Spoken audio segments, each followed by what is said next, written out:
Hi, this is Alan from Warrendale Community Church. We are in a series of studies concerning the will of God, and we are particularly in the area concerning freedoms.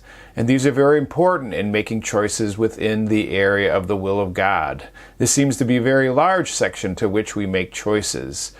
They allow us to decide, but part of how it interrelates is the whole idea of rights and freedoms, and we're talking about using freedoms, free time, in return to gain more, to win more, and to save more.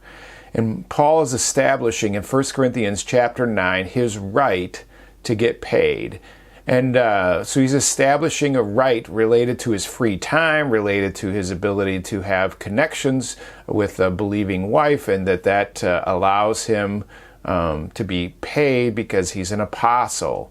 And so he clearly establishes his right. And we pick up that in verse 13, where he talks about sharing in the altar. This is part of his evidence. Verse 13, do you not know that those who perform sacred service eat the food of the temple, and those who attend regularly to the altar have their share from the altar? He establishes further that when you work in the altar, you get paid in the altar. You work in the field, you get paid in the field. And so he establishes that truly, as an apostle in his position related to the Corinthians, he should be being paid, and that's part of his right. It says, so also the Lord directed those who proclaim the gospel to get their living from the gospel. And so the Lord says it, the Old Testament says it, the idea of the altar related to the Old Testament said it, the idea of human wisdom says it, the position of the apostle, all of this really conveys that he has the right to get paid.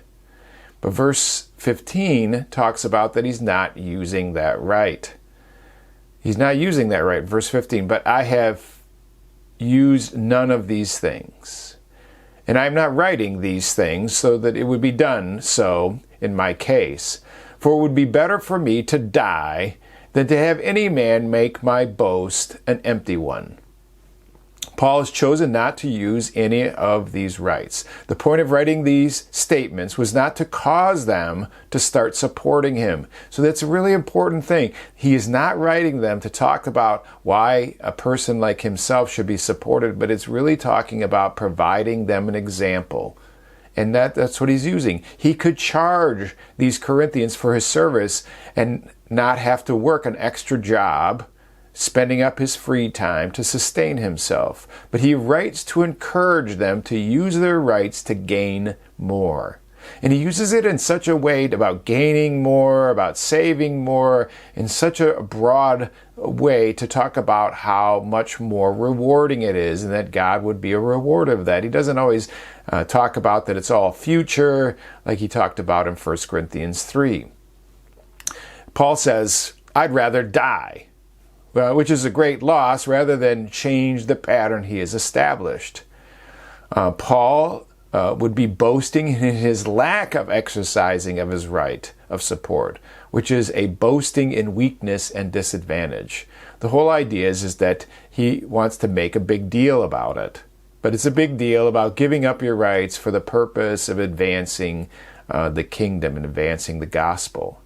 He talks about now and explains now about separating rights from responsibility. And this is in verse 16. It says, if I preach the gospel, I have nothing to boast of, for I'm under compulsion. For woe to me if I do not preach the gospel. The preaching of the gospel is a responsibility. The compulsion is related to his calling. The cost of not preaching the gospel is punishment. The compulsion implies serious consequences if not followed. What is this boasting about, though? He can't boast about that which is under the compulsion category. His calling, his apostleship. The threat of punishment drives the decision, which is not like the area of freedom and rights.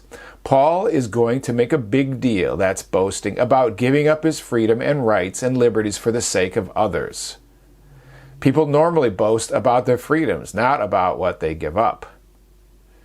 He further explains about the distinction between voluntary and compulsion. Verse 17, For if I do this voluntarily, I have a reward.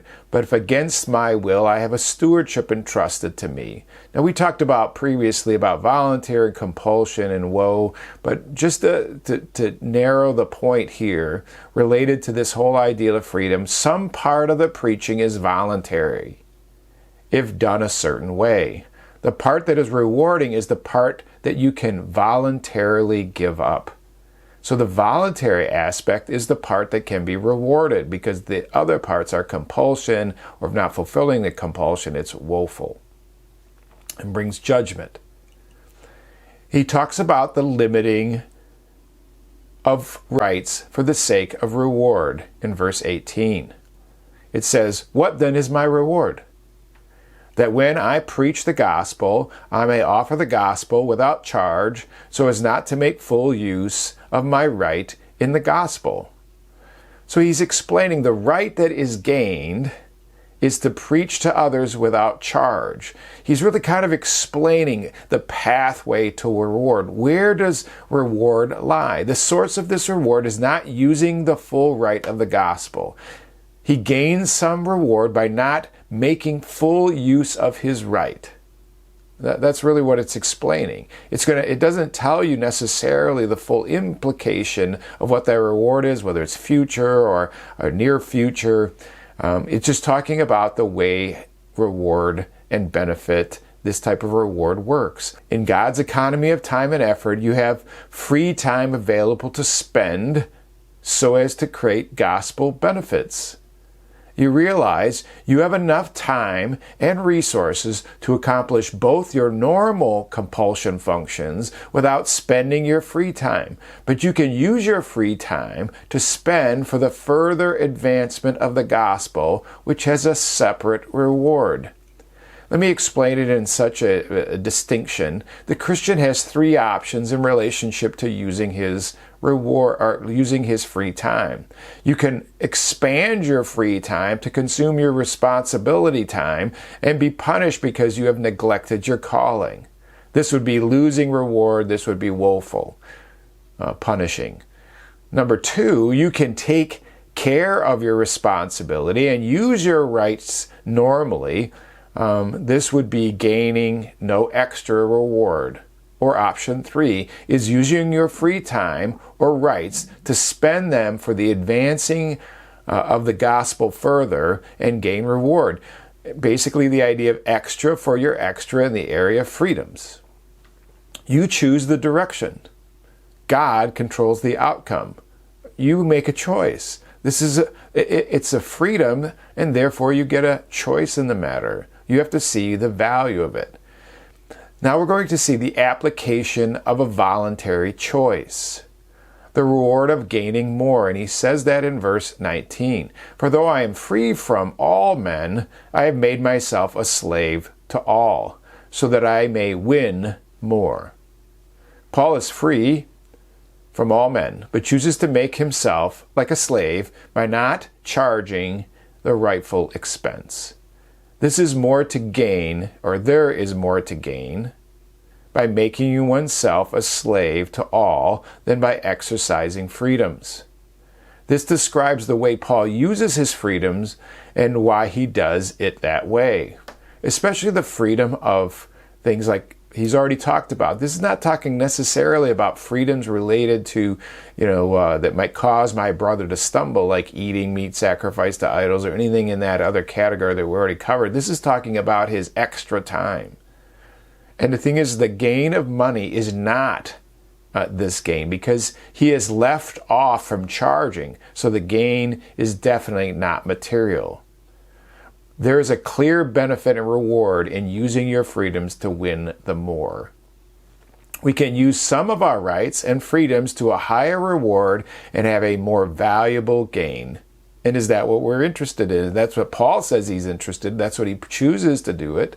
The free time used for supporting his own ministry is used for gaining more, winning more, and being rewarded with more. In some ways, God brings this together and connects it to not only his involvement in drawing people to himself and but also in the idea that he is going to benefit those who are more directly connected and useful in giving up their reward. Some more examples of this we can find in verse 20. This is the winning effect applied to Jews. Verse 20 says, "To the Jews I became as a Jew, so that I might win Jews. To those who are under the law, as under the law, though not being myself under the law, so that I might win those who are under the law." So you have people who are Jewish and people who are under the law. He wins the Jews by adopting a Jewish way, like those under the law, but still not being himself under the status of the law. Paul is now using a kind of freedom to win the Jews, a restricting of certain kinds of freedom related to food and probably some other areas. These are freedoms limited for a purpose to benefit the contact with Jewish people, to basically explain the gospel.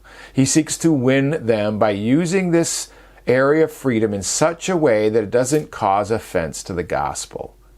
It's not talking about compromising the gospel or the idea like with circumcision for the Gentiles. Paul refused to bend because it became a means of sort of gaining God's approval, which is unacceptable.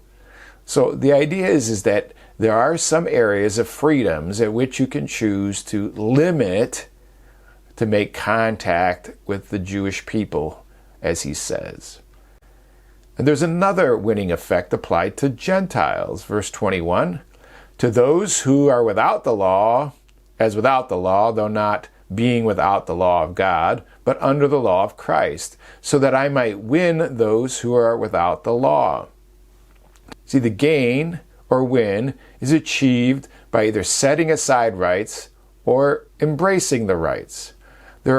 More gain comes by freedoms that I do use voluntarily. He uses his freedom. Here he exercises freedom to win. He does not move to such an extent that he is without law, for he's under the law of Christ. This is not lawless living. This is the idea of, in that particular area, of exercising certain choices. The winning effect applied to weak people. Verse 22, "To the weak I became weak, that I might win the weak.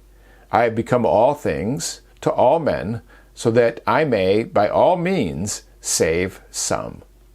Paul has adjusted his status and position to weakness to win those who are weak. This giving up of his rights is for the purpose of involvement in the saving of some. You have to ask yourself the question, what shapes my use of freedom, rights, and liberties?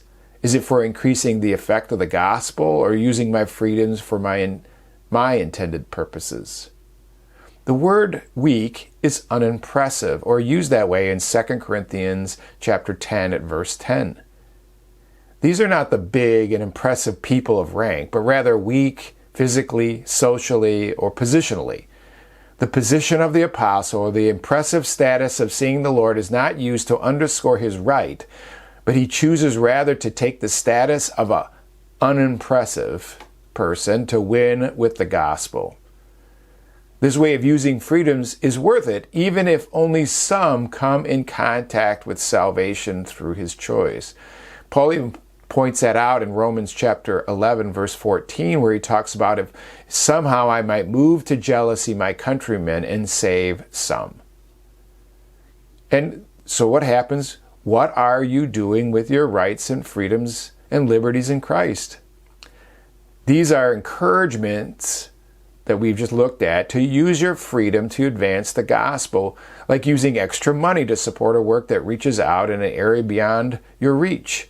This could be taking personal time to care for another person that you are not responsible for. This may be not fully charging fees and expenses to make contact with people for the gospel, like pastors or missionaries. This is not a compromising of the gospel, but a way to build a connection to the weak.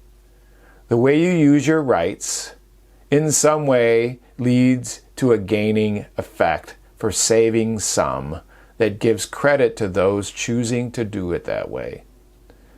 And so we have to conclude God's will involves gaining the most from your freedom. The idea of how do you use your freedom? What are you seeking to gain? Are you seeking to gain more? These are very much individual choices. That's why they're freedoms.